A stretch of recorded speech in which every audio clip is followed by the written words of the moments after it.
say a lot of prayers in my head. I pray sometimes for my patients to have good recoveries, to have a good experience, to go home to a safe home. There are days when I know I have a very sick patient or a really difficult procedure to get them through, that I say my prayers that God will help guide my hands and my skills to help this child have the best outcome they can have. And I'm very grateful and thankful that when I drive home, I'm usually saying thankful to God, or thank you to God for helping me through that.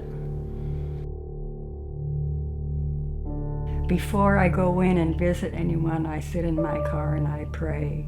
I ask my God to give me words to speak.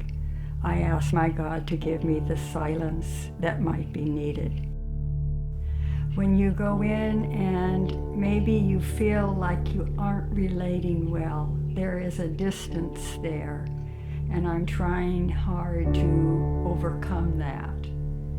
And yet I have to sit back and say, God is with us. God loves you, and that will help. Faith in my day-to-day life plays a part that it helps me remember my grounding in my life. It helps me realize that I'm doing something to support someone that needs help, that gives me a sense of purpose, so that I know that this person that's been living on the street for 6 months or a year or more, and we're providing that low-income housing for them, that they have a safe, stable place to live, that I can say that I'm living out the gospel in that facet.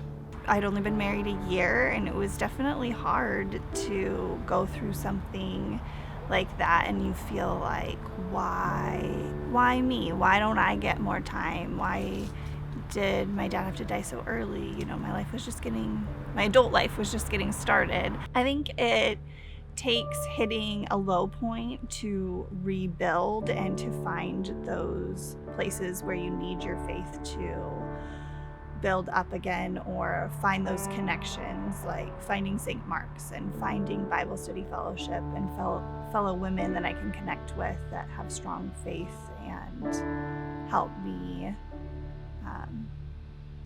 grow my faith and become more solid.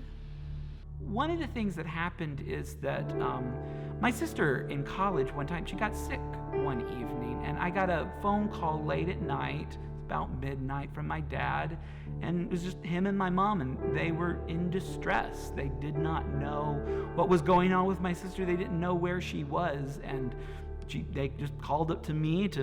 We lived in the same town, and just, can you go find her? And I went out in the darkness, and I drove around to different hospitals till I found her, and I was just present with her in that time. And getting back to, a lot of ministry, just being present with somebody. And I remember after she was released, and I took her home and was, taking care of her, and just waiting for my dad to drive up that day to be with her, I was thinking to myself, if I can do this, maybe I could do this with other people that I love and care about.